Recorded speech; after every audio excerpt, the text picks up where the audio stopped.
স্বাগতম জনাইছো এই মুহূৰ্তত ডাঙৰ খবৰ লৈ আনিছো এতিয়া ৰাজ্যত চলি আছে বিদেশী বিতৰণৰ প্ৰক্ৰিয়া গতিকে এই সময়ছোৱাত গৌৰৱ গগৈৰ কথাৰ কোনো যুক্তি নাই গতিকে মুখ্যমন্ত্ৰীয়ে গৌৰৱ গগৈৰ কোনো উত্তৰ নিদিয়ে কোনো প্ৰশ্নৰ উত্তৰ নিদিয়ে কোনো কথাৰ উত্তৰ নিদিয়ে যিটো পৰিয়ালত গৌৰৱ গগৈৰ চাৰিজনীয়া পৰিয়ালটো তিনিজন সদস্যই যদি বিদেশী হয় তেনেহলে সেই পৰিয়ালটোৰ পৰা ৰাইজে কি পাব ৰাইজে ইতিমধ্যে বুজি পাইছে গতিকে ৰাইজে সকলো উত্তৰ দিব ৰাইজে সকলো বুজাই দিব কিন্তু ৰাইজেও বাট চাব লাগিব 10 সেপ্টেম্বৰলৈ 10 সেপ্টেম্বৰত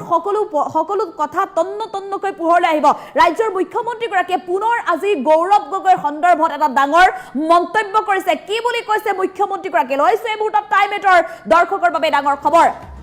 গৌৰৱ গগৈৰ কথাত উত্তৰ নিদিয়ে মুখ্যমন্ত্ৰীয়ে আজি পুনৰ মুখ্যমন্ত্ৰী গৰাকীয়ে মন্তব্য কৰিছে গৌৰৱ গগৈৰ পৰিয়ালৰ চাৰিজন সদস্যৰ তিনিজনেই বিদেশী হয় গৌৰৱ গগৈৰ পৰিয়ালটোৰ চাৰিজন সদস্য আৰু তিনিজনেই বিদেশী হয় গৌৰৱ গগৈৰ পত্নী সন্তান সকলো বিদেশী গৌৰৱ গগৈৰ পৰিয়ালটোৰ আটাইকেইজন সদস্য বিদেশী হয় ভাৰতীয় নাগৰিক তেওঁলোক নহয় গতিকে গৌৰৱ গগৈ সম্পূৰ্ণ বিদেশী গতিকে এগৰাকী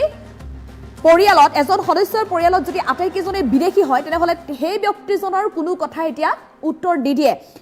ৰাজ্যত বিদেশী বিতৰণৰ সময়ত গৌৰৱ গগৈৰ কথা যুক্তিহীন মোক ধন্যবাদ জনোৱাৰ কোনো কথাই নাই সময়ত অসমৰ ৰাইজে তেওঁক ভালদৰে বুজাই দিব গৌৰৱ গগৈৰ পাকিস্তান লিংক সন্দৰ্ভত পুনৰ মুখ্যমন্ত্ৰীৰ প্ৰতিক্ৰিয়া গৌৰৱ গগৈক লৈ 10 সেপ্টেম্বৰত সকলো কথা ৰাইজে গম পাব সকলো কথা গৌৰৱ গগৈ যিসমূহ কথা কোৱা নাই বৰ্তমান ৰাজ্যবাসীক সকলো কথা 10 সেপ্টেম্বৰত ৰাইজে গম পাব এনেধৰণে ৰাজ্যৰ মুখ্যমন্ত্ৰী গৰাকীয়ে পুনৰ উল্লেখ কৰিছে আজি বান পৰিস্থিতি পৰিদৰ্শনৰ বাবে ৰাজ্যৰ মুখ্যমন্ত্ৰী গৰাকী উপস্থিত হৈছে লখিমপুৰত আৰু এনেধৰণে কেইবাটাও গুৰুত্বপূৰ্ণ মন্তব্য কৰিছে গৌৰৱ গগৈৰ প্ৰসংগ সন্দৰ্ভতো তেওঁ মন্তব্য কৰিছে শেহতীয়াকৈ এপিচিচিৰ সভাপতি গৌৰৱ গগৈৰ পাকিস্তান ভ্ৰমণ সন্দৰ্ভত ৰাজ্যত শেহতীয়াকৈ বহুবাৰ চৰ্চিত হৈছে আৰু গৌৰৱ গগৈ নিজে ইতিমধ্যে পাকিস্তান ভ্ৰমণ সন্দৰ্ভত স্বীকাৰ কৰিছে তেওঁ যে পাকিস্তানলৈ গৈছিল তেওঁৰ পত্নী পাকিস্তান চৰকাৰৰ দৰমহা লোৱা তেওঁৰ সন্তান যে ভাৰতীয় নাগৰিক নহয় কেতিয়া ভাৰতীয় নাগৰিকত্বৰ এৰি তেওঁলোকে বিদেশী নাগৰিকত্ব গ্ৰহণ কৰিছিল সেই সন্দৰ্ভতো ইতিমধ্যে গৌৰৱ গগৈ নিজেই স্বীকাৰ কৰিছে সকলো কথা গৌৰৱ গগৈয়ে স্বীকাৰ কৰিলেও পাকিস্তানলৈ কিয় তেওঁ গৈছিল বা কাৰ সৈতে সাক্ষাৎ কৰিছিল কেনে ধৰণৰ সাক্ষাৎকাৰত মিলিত হৈছিল কোনো ধৰণৰ আলোচনা বৰ্তমানলৈকে কৰা নাই গৌৰৱ গগৈয়ে গতিকে তেনে অৱস্থাত গৌৰৱ গগৈয়ে কথাৰ কোনো উত্তৰ নিদিয়ে মুখ্যমন্ত্ৰীয়ে ৰাজ্যত এতিয়া বিদেশী বিতৰণৰ প্ৰক্ৰিয়া চলি আছে গতিকে এই বিদেশী বিতৰণৰ সময়ছোৱাত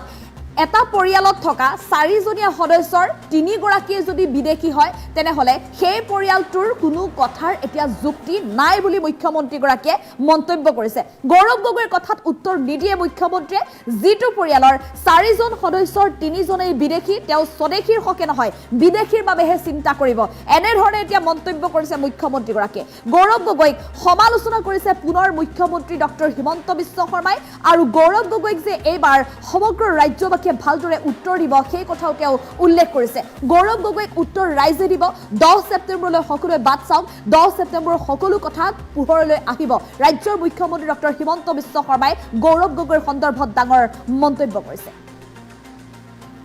আমাৰ হাতত মুখ্যমন্ত্ৰীৰ মন্তব্য আছে মুখ্যমন্ত্ৰীৰ মন্তব্য আগবঢ়াবলৈ চেষ্টা কৰিম যিজন ব্যক্তিৰ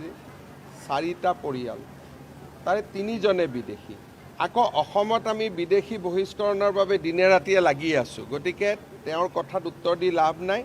10 সেপ্টেম্বৰত যি ক'ব লাগে মই ক'ম চাওক মোক ধন্যবাদ জনোৱাৰ কথা একো নহয় কথাটো হ'ল যে যিজন মানুহৰ পৰিয়ালত তিনিজনে বিদেশী তেওঁ বিদেশীৰ কাৰণে কাম কৰিব নে স্বদেশীৰ কাৰণে কাম কৰিব সেইকাৰণে মোক ধন্যবাদ জনাবলগীয়া একো নাই অসমৰ মানুহে তেওঁক ভালকৈ ধন্যবাদ জনাব যিজন ব্যক্তিৰ চাৰিটা পৰিয়াল তাৰে তিনিজনে বিদেশী আকৌ অসমত আমি বিদেশী বহিষ্কৰণৰ বাবে দিনে ৰাতিয়ে লাগি আছোঁ গতিকে তেওঁৰ কথাত উত্তৰ দি লাভ নাই 10 সেপ্টেম্বৰত যি ক'ব লাগে মই ক'ম চাওক মোক ধন্যবাদ জনোৱাৰ কথা একো নহয় কথাটো হ'ল যে যিজন মানুহৰ পৰিয়ালত তিনিজনে বিদেশী তেওঁ বিদেশীৰ কাৰণে কাম কৰিব নে স্বদেশীৰ কাৰণে কাম কৰিব সেইকাৰণে মোক ধন্যবাদ জনাবলগীয়া একো নাই অসমৰ মানুহে তেওঁক ভালকৈ ধন্যবাদ জনাব যিজন ব্যক্তিৰ চাৰিটা পৰিয়াল তাৰে তিনিজনে বিদেশী আকৌ অসমত আমি বিদেশী বহিষ্কৰণৰ বাবে দিনে ৰাতিয়ে লাগি আছোঁ গতিকে তেওঁৰ কথাত উত্তৰ দি লাভ নাই 10 ছেপ্টেম্বৰত যি ক'ব লাগে মই ক'ম। ধন্যবাদ জনাইছে এই চাওক মোক ধন্যবাদ জনোৱাৰ কথা একো নহয়। কথাটো হ'ল যে যিজন মানুহৰ পৰিয়ালত তিনিজনে বিদেশী, তেওঁ বিদেশীৰ কাৰণে কাম কৰিব নে স্বদেশীৰ কাৰণে কাম কৰিব, সেইকাৰণে মোক ধন্যবাদ জনাবলগীয়া একো নাই। অসমৰ মানুহে তেওঁক ভালকৈ ধন্যবাদ জনাব। যিজন ব্যক্তিৰ 4টা পৰিয়াল, তাৰে 3জনে বিদেশী। আকৌ অসমত আমি বিদেশী বহিষ্কৰণৰ বাবে দিনে ৰাতিয়ে লাগি আছোঁ, গতিকে তেওঁৰ কথাত উত্তৰ দি লাভ নাই। 10 ছেপ্টেম্বৰত যি ক'ব লাগে মই ক'ম। ধন্যবাদ জনাইছে এই চাওক মোক ধন্যবাদ জনোৱাৰ কথা একো নহয়। কথাটো হ'ল যে যিজন মানুহৰ পৰিয়ালত 3জনে বিদেশী, তেওঁ বিদেশীৰ কাৰণে কাম কৰিব নে স্বদেশীৰ কাৰণে কাম কৰিব, সেইকাৰণে মোক ধন্যবাদ জনাবলগীয়া একো নাই। অসমৰ মানুহে তেওঁক ভালকৈ ধন্যবাদ জনাব। যিজন ব্যক্তিৰ 4টা পৰিয়াল, তাৰে 3জনে বিদেশী। আকৌ অসমত আমি বিদেশী বহিষ্কৰণৰ বাবে দিনে ৰাতিয়ে লাগি আছোঁ, গতিকে তেওঁৰ কথাত উত্তৰ দি লাভ নাই। 10 ছেপ্টেম্বৰত যি ক'ব লাগে মই ক'ম। ধন্যবাদ জনাইছে এই চাওক মোক ধন্যবাদ জনোৱাৰ কথা একো নহয়। কথাটো হ'ল যে যিজন মানুহৰ পৰিয়ালত 3জনে বিদেশী, তেওঁ বিদেশীৰ কাৰণে কাম কৰিব নে স্বদেশীৰ কাৰণে কাম কৰিব, সেইকাৰণে মোক ধন্যবাদ জনাবলগীয়া একো নাই। অসমৰ মানুহে তেওঁক ভালকৈ ধন্যবাদ জনাব। যিজন ব্যক্তিৰ